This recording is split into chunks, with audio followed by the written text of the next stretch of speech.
Hi friends, இந்த வீடியோவில் நம்ம எதை பற்றி பார்க்க போகிறோம்னா, ஒரு சொத்திற்கு 2 வகையான வழிகாட்டி மதிப்பு இருக்கக்கூடாது அப்படின்னு பத்திரப்பதிவுத்துறை தலைவர் முக்கியமான உத்தரவு போட்டிருக்காரு. அதை பற்றின தகவல் தான் இந்த வீடியோவில் வந்து பார்க்க போகிறோம். சரி வாங்க வீடியோக்குள்ளே போகலாம். இங்கே பாருங்கள், ஒரு சொத்துக்கு 2 வகை மதிப்புகள் இருக்கக்கூடாது, பதிவுத்துறை தலைவர் உத்தரவு. ஸோ எதை சொல்கிறாங்க அப்படின்னு பாருங்கள். வீடு, மனை போன்ற சொத்துக்கள் தொடர்பான பரிமாற்றத்தை பதிவு செய்யும் போது 2 வகையான வழிகாட்டி மதிப்புகள் இருக்கக்கூடாது என பதிவுத்துறை தலைவர் அவர்கள் உத்தரவிட்டுள்ளார். தமிழகத்தில் வீடு, மனை சொத்துக்கள் தொடர்பான பத்திரங்கள் வழிகாட்டி மதிப்பு அடிப்படையில் சார் பதிவாளர் அலுவலகங்களில் பதிவு செய்யப்படுகின்றன. இந்த வெப்சைட்டில் வந்து பார்த்தீங்கன்னா வழிகாட்டி மதிப்பு அப்படின்னு இருக்கும். இது வந்து டிஎன் ரெஜினெட் வெப்சைட்டு. இந்த வழிகாட்டி மதிப்பில் என்ன ரேட் வந்து போட்டிருக்காங்களோ அந்த ரேட்டினுடைய அடிப்படையில் தான் நம்ம பத்திரத்தை வந்து பதிவு பண்ணுறாங்க. இவ்வாறு சொத்துக்களை பதிவு செய்யும் போது வழிகாட்டி மதிப்பை எப்படி கடைபிடிக்க வேண்டும் என்பதற்கான வழிகாட்டுதல்கள் வழங்கப்பட்டுள்ளன. ஏற்கனவே இந்த வழிகாட்டி மதிப்பு சம்மந்தமான ப்ரொசீஜர் வந்து வெளியிட்டிருக்கிறாங்க. ஸோ அதை பற்றி கூட நம்ம சேனலில் வீடியோ போட்டிருக்கோம். மேலும் பார்த்திங்கன்னா, இந்த தமிழகத்தில் சொத்துக்களுக்கு சர்வே எண் வாரியாகவும் தெரு, நகர் அடிப்படையிலும் வழிகாட்டி மதிப்புகள் நிர்ணயிக்கப்பட்டுள்ளன. இந்த மதிப்புகள் பதிவுத்துறை இணையதளத்தில் வெளியிடப்பட்டுள்ளன. இதுதான் அந்த பதிவுத்துறை இணையதளம். இதில் போயிட்டு இந்த வழிகாட்டி மதிப்பில் போயிட்டு 1/4/2023 இந்த ஆப்ஷன் கிளிக் பண்ணிங்கன்னா நீங்கள் வந்து தெரு வாரியாகவோ அல்லது சர்வே என்ற வாரியாகவோ அல்லது கூட்டு மதிப்பு வாரியாகவோ நீங்கள் பார்த்தீங்கன்னா ஒரு நிலத்தினுடைய ஒரு சொத்தினுடைய வழிகாட்டி மதிப்பை அதில் நீங்கள் பார்த்துக்கொள்ள முடியும். இப்போ தெருப்பெயர் அடிப்படையில் தேடுவதற்கு இங்கே சொடுக்கவும் அப்படின்னு கொடுத்துருப்பாங்க. ஜஸ்ட் வந்து ஸ்ட்ரீட் நேம் அடிப்படையில் நம்ம சர்ச் பண்ணுறோம் பார்த்தீங்களா, அதுக்கு தான் இந்த ஆப்ஷன். அதில் போய்ட்டு நீங்கள் சர்ச் பண்ணலாம். மற்றபடி இவங்க இதில் சொன்ன மாதிரி சர்வே எண் வாரியாகவும் நீங்கள் வழிகாட்டி மதிப்பை தெரிஞ்சுக்கலாம். தெரு அல்லது நகர வாரியாகவும் நீங்கள் வழிகாட்டி மதிப்பை தெரிஞ்சுக்கலாம். இதன் அடிப்படையிலேயே பத்திரங்களை பதிவு செய்ய வேண்டும் என சார் பதிவாளர்கள் அறிவுறுத்தப்பட்டுள்ளனர். ஆனால் பல இடங்களில் வழிகாட்டி மதிப்புகளில் ஏற்பட்டுள்ள மாற்றங்கள் இணையதளத்தில் உடனுக்குடன் பதிவேற்றம் செய்யப்படாமல் உள்ளதாக புகார்கள் வந்துள்ளன.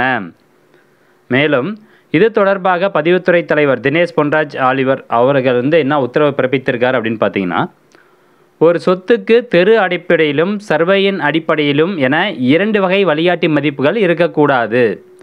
இது பதிவுத்துறையின் வெளிப்படைத்தன்மைக்கு முரணாக அமையும் என தெரிய வருகிறது. எனவே தற்போது வரை நிர்ணயிக்கப்பட்ட மனை மதிப்புகளை உடனடியாக இணையதளத்தில் பதிவேற்றம் செய்து அதையே கடைபிடிக்க வேண்டும். நகர்கள், தெருக்களுக்கு மதிப்புகள் நிர்ணயிக்கப்பட்டுள்ள நிலையில் இதற்குட்பட்ட சர்வே எண்களுக்கு தனியான வழிகாட்டி மதிப்புகளும் இணையதளத்தில் காணப்படுகின்றன. இது தவறான நடைமுறை அப்படின்னு சொல்லியிருக்கிறாங்க. அப்போது இதில் என்ன சொல்கிறாங்கன்னா, சர்வே எண் வாரியாக தேடும்போது ஒரு வகையான வழிகாட்டி மதிப்பும், தெரு வாரியாக தேடும்போது அது ஒரு வகையான வழிகாட்டி மதிப்பும் இருக்குது. அப்போது எந்த அமௌண்ட்டை வச்சு அவங்க பத்திரப்பதிவு பண்ணுவாங்க? இதில் நிறைய கன்ஃபியூஷன் வந்து இருக்கிறதா சொல்கிறாங்க. ஸோ அப்படி வந்து இருக்கக்கூடாது, அது தவறான நடைமுறை அப்படின்னு சொல்கிறாரு. நகர் மற்றும் தெருக்களுக்கு மட்டுமே வழிகாட்டி மதிப்புகள் இருக்க வேண்டும். இந்த இடத்தில் சர்வே எண்களுக்கு வேறு வகையான தனி வழிகாட்டி மதிப்புகள் இருக்கக்கூடாது. இவ்வாறு மதிப்புகள் இணையதளத்தில் பதிவேற்றம் செய்யப்பட்டிருந்தால் அவற்றை நீக்க வேண்டும். அந்த இடங்களில் நகர், தெரு மதிப்பை காண்க என்று குறிப்பிட வேண்டும். இந்த முரண்பாடுகளை களைந்து சொத்துக்களுக்கு உரிய வழிகாட்டி மதிப்புகள் வெளிப்படையாக இருக்க வேண்டும். இது குறித்த பணிகள் முறையாக மேற்கொள்ளப்பட்டது குறித்த அறிக்கையை சார் பதிவாளர்களிடம் இருந்து பெற்று 15 நாட்களுக்குள் தணிக்கை பணிக்கான மாவட்ட பதிவாளர்கள் உறுதிப்படுத்த வேண்டும். மாவட்ட பதிவாளர்கள், டிஐஜிக்கள் புதிய மதிப்புகளை நிர்ணயிக்கும் போதும் இந்த வழிமுறையை கருத்தில் கொள்ள வேண்டும். ஸோ இப்போது எப்படி இருக்குது அப்படின்னா, ஒரு சில இடங்களில் இந்த தெரு வாரியாக தேடும்போது ஒரு வழிகாட்டி மதிப்பு அமௌண்ட் இருக்குது. சர்வே எண் வாரியாக தேடும்போது அங்கே ஒரு அமௌண்ட் இருக்குது. அப்படி வந்து இருக்கக்கூடாது. ஒரு தெருவில் வந்து 10 சர்வே நம்பர் இருக்குது அப்படின்னா அந்த சர்வே நம்பரில் இருக்கக்கூடிய வழிகாட்டி மதிப்பும் சேமாக தான் இருக்கணும், அந்த தெருவினுடைய வழிகாட்டி மதிப்பும் சேமாக தான் இருக்கணும் அப்படின்னு சொல்ல வராங்க. ஸோ சப்போஸ் வந்து தவறாக இருக்கும் பட்சத்தில் அதை உடனடியாக மாற்றணும் அப்படின்னு சொல்லி இவர் உத்தரவிட்டிருக்காரு பதிவுத்துறை தலைவர் அவர்கள்.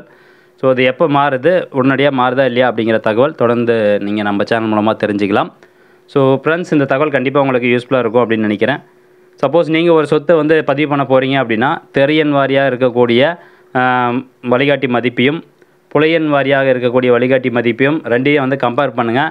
2 சேமாக இருக்க பட்சத்தில் அந்த சொத்தை பதிவு பண்ணுங்கள். 2த்தில் வித்தியாசம் இருந்தது அப்படின்னா சார் பதிவாளர்கிட்ட கேளுங்க. 2ல் வித்தியாசமாக இருக்குது, நீங்கள் எந்த அமௌண்ட்டை பேஸ் பண்ணி பத்திரப்பதிவு பண்ணுற போகிறீங்க அப்படிங்கிறத நீங்கள் கேட்டு தெரிஞ்சுக்கோங்க. ஸோ ஃப்ரெண்ட்ஸ், இந்த தகவல் கண்டிப்பாக உங்களுக்கு யூஸ்ஃபுல்லாக இருக்கும் அப்படின்னு நினைக்கிறேன். மீண்டும் அடுத்த ஒரு நல்ல பதிவில் சந்திக்கலாம். நன்றி, வணக்கம்.